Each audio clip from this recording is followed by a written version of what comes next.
Aku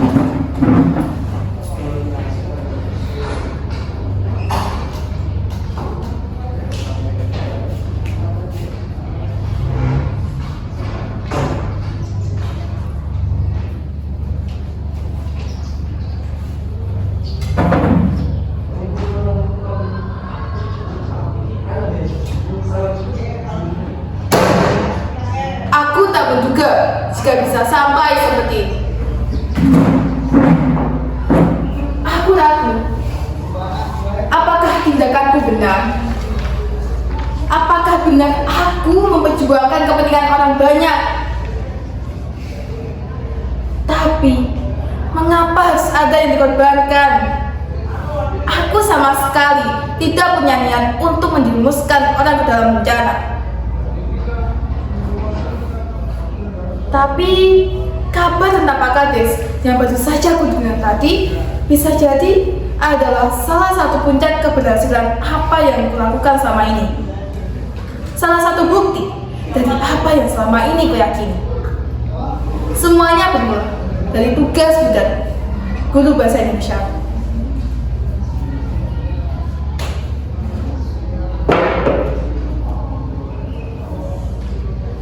Oke anak-anak sekalian yang cantik-cantik dan juga yang ganteng-ganteng, sebelum mengakhiri kelas hari ini, seperti biasa, ada tugas untuk kalian dikumpulkan minggu depan.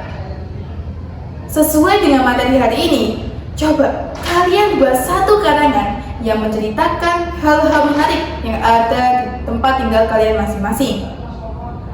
Hal-hal menarik itu boleh apa saja, terserah kalian. Tentang keaslian alam desa, boleh. Tentang warga berprestasi, boleh. Tentang tempat-tempat bersejarah pun juga boleh. Boleh juga tentang orang tua kalian masing-masing.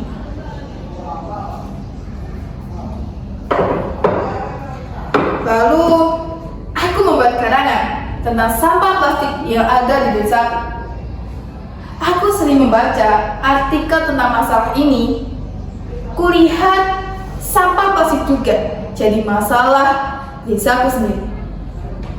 Banyak warga yang mempunyai kebiasaan buruk membuang sampah sembarangan. Sampah tidak dikelola sama sekali. Di pinggir jalan, di got, sungai, bahkan kebun penuh dengan tebaran warna-warni sampah plastik. Ada segelintir warga yang mempunyai kesadaran untuk membakar sampah plastik. Tapi itu bukanlah tindakan yang baik. Asapnya yang sangat berbahaya. Pemerintah desa pun tak mau turun tangan untuk menangani masalah ini. Nyaris tak ada tempat pembuangan sampah sementara di desa ini. Aku menulisnya dengan cermat dan lengkap, ditambah kutipan wawancara dari beberapa warga desa. Budani suka sekali dengan karanganku. Beberapa hari kemudian, iseng-iseng aku mengirim karanganku ke sebuah portal kabar online. Kutambahi dengan foto-foto yang ada di HP-ku. Mengirimnya dan mereka memuatnya. Aku senang sekali karena karanganku muncul di portal itu dan namaku terpampang di sana. Aku senyum-senyum sendiri sambil melihat tulisanku sendiri. Karena senang, iseng-iseng aku menulis artikel lagi tentang desa.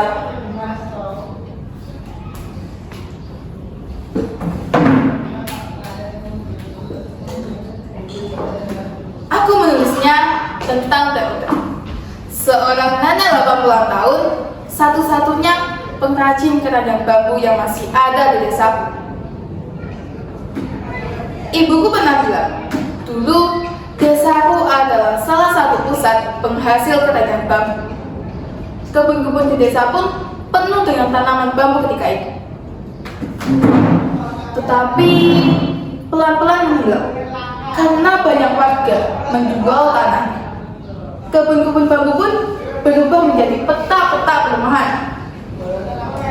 Aku menulisnya dan lagi-lagi dimuat. Wah, senang sekali rasanya. Lama-lama Aku jadi ketagihan membuat artikel dan mengirimnya. Ketika itu, aku membuat artikel lagi tentang panorama desa. Ada sebuah bukit yang cukup mempesona di desaku, yang masih hijau, luput dari tambahan perumahan. Jika kita naik ke puncaknya, kita bisa melihat hutan di sebelah utara, seperti karpet hijau yang sangat-sangat tebal. Jauh di belah sana, lautan menghampar luas. Di selatan, kota terbentang dengan garis-garis jalannya. Jika malam hari, kita bisa melihat lampu-lampu kota seperti langit malam yang penuh bintang. Kalau kita menoleh ke arah timur, gunung-gunung pun saling bertumpuk. Pagi-pagi, kita bisa melihat matahari yang menyembul di sela-sela tumpukan gunung itu. Aku menulisnya dengan bahasa yang indah, mengirimnya dan dimulai. Gara-gara artikel yang kutulis, banyak orang dari kota datang mengunjungiku. Mereka menyimpan foto di medsos, dan makin banyak orang yang datang mengunjungi bukit itu. Bukit itu pun menjadi viral dalam skala lokal. Aku jadi suka menulis artikel dan mengirimnya ke berbagai portal kabar warga online. Aku menulis tentang hutan lindung, tempat-tempat bersejarah, toleransi beragama, jalan rusak, air bersih, permainan anak-anak, efek HP buruk HP buat anak-anak, dan masih banyak lagi. Dan sejak itu, aku ingin bercita-cita untuk menjadi wartawan. Ya, seorang juru wartawan yang tugasnya bukan hanya untuk menyebarkan berita yang benar, tapi juga membela kepentingan warga yang sering dilalaikan oleh banyak pihak, terutama oleh pemerintah. Bukan hanya bercita-cita untuk menjadi wartawan, bahkan sejak itu aku menamai diriku Warta, yang artinya kabar dan berita. Padahal namaku sebenarnya adalah Nurul Muslimah. Aku juga jadi gemar membaca koran dan majalah serius yang seharusnya menjadi bacaan orang dewasa. Aku paling suka berita investigasi, berita yang mengungkapkan hal rahasia di balik suatu peristiwa. Aku membayangkan wartawan investigasi kerjanya seperti seorang detektif. Di sana lalu mencatat hal rahasia ditemukan. Di sini catat lagi. Ke sana catat. Ke sini catat lagi. Tak lupa untuk cekrek. Lalu secara diam-diam mewawancarai tokoh yang tak mau disebutkan namanya. Kami jamin, Bapak Aman, kami akan merahasiakan identitas Bapak. Wah, aku bayangkan itu. Pekerjaannya sangat seru. Seorang wartawan, tapi jurusnya seperti detektif Conan. Gara-gara demen sama berita investigasi, aku jadi sering menelusuri cerita rahasia di balik suatu peristiwa. Aku jadi ketagihan mengungkapkan hal yang selama ini tak terungkap. Kadang jadi curiga pada banyak hal di sekelilingku. Bahaya juga sih. Itu pula dari salah satu penyebab kejengkelanku tadi. Berawal dari artikel tentang bukit di desaku yang mendadak viral. Aku melibatkan diriku dalam sebuah investigasi.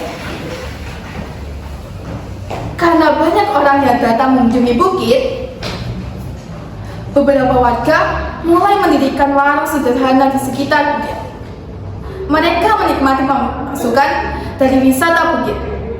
Ada pula pemasukan dari biaya parkir para pengunjung. Aku senang karena merasa terkontribusi oleh warga desa. melalui artikel yang ditulis. Lalu muncullah ide dari Pak Kades.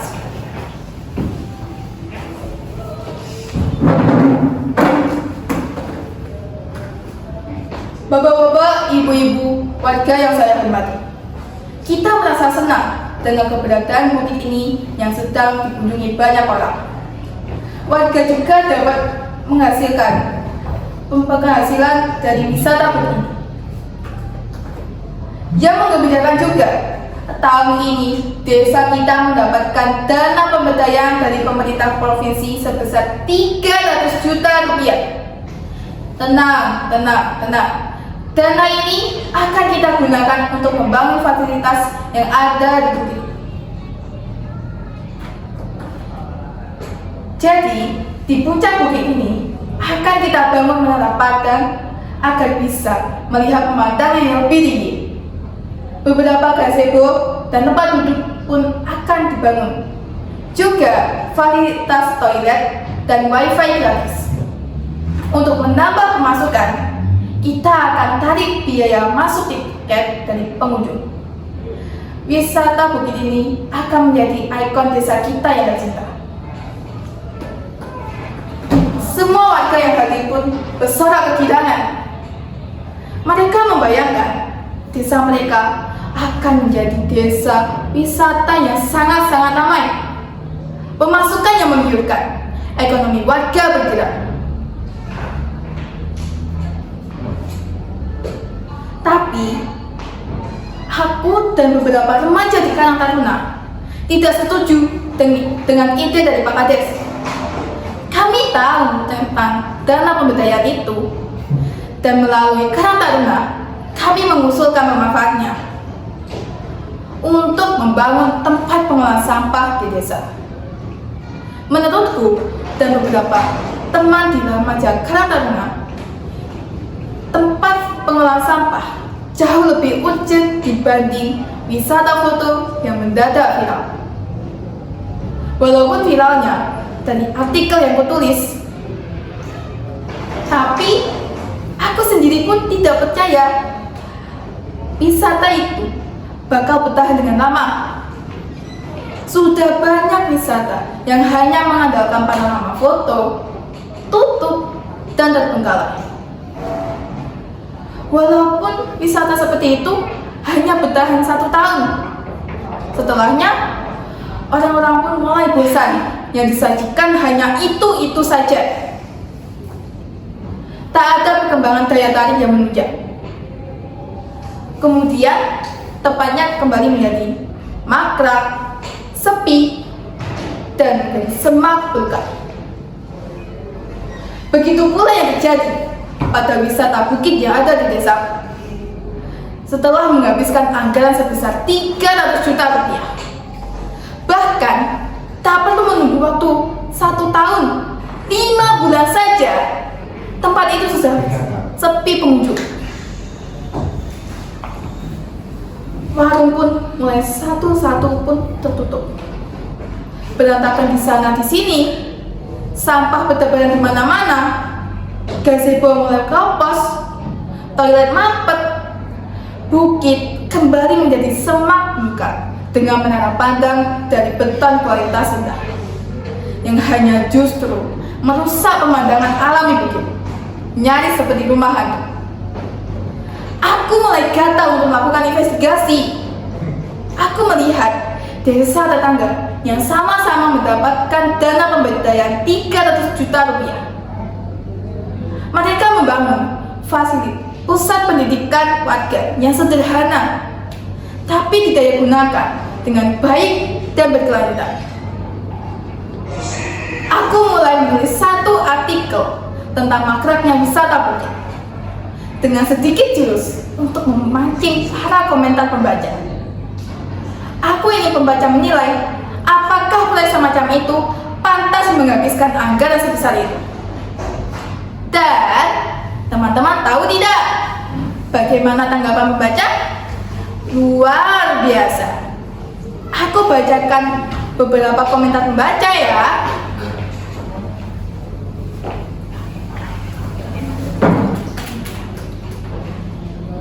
ada dari calon imam. Wisata di Instagram emang gak bakal bertahan lama. Lalu ada kopiku enak sekali. Menaranya kayak kandang merpati. Kemudian dari diriku cantik sekali. Bangunan kayak gini mah duit 100 juta aja sudah cukup banyak tuh. Wah, duitnya kebanyakan masuk kartu banyak tuh. Kemudian ada calon ustadz. Usus saja, Pak Gubernur, ini coba cek laporan penggunaan dananya. Dan masih banyak lagi dari komentar pembaca bahwa proyek semacam itu tak pantas menghabiskan anggaran sebesar 300 juta rupiah.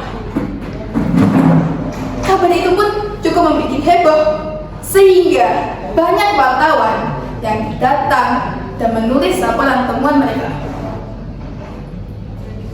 Kasak-kusuk tentang Pak Kades yang korupsi, dana pemberdayaan mulai ramai didengar, terutama di kalangan warga desa.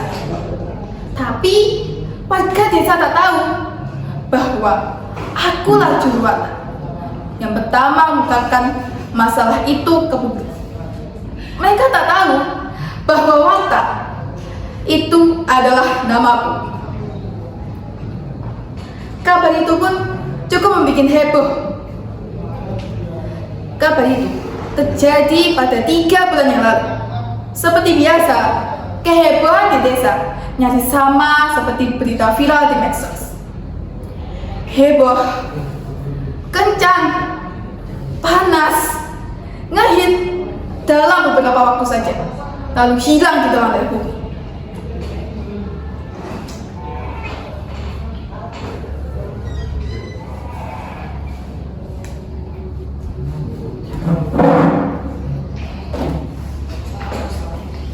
Aku sendiri sudah tidak hirau dengan keberadaan dengan kehebohan. Aku sendiri sudah tidak hirau dengan kehebohan itu. Tugasku sebagai juruwata sudah kutunaikan. Tapi justru kehebohan itu mereda. Puncaknya terjadi barusan tadi. Aku mendengar kabar dari orang di depan rumahku bahwa Pak Kades ditangkap di kantornya oleh petugas kejaksaan atas tuduhan penyalahgunaan dana pemberdayaan dari pemerintah provinsi.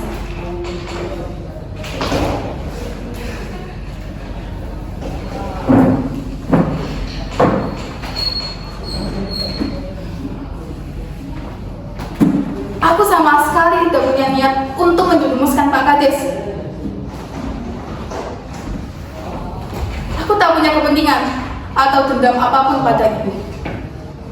Apakah tugasku sebagai juruwata telah merugikan orang lain? Telah mencelakakan Pak Kades?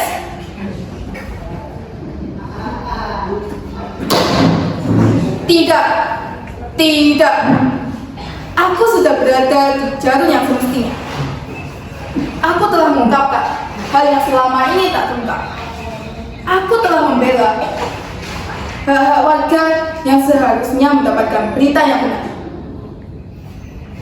Kata seorang filsuf, harus ada yang dikorbankan untuk mencapai kebenaran.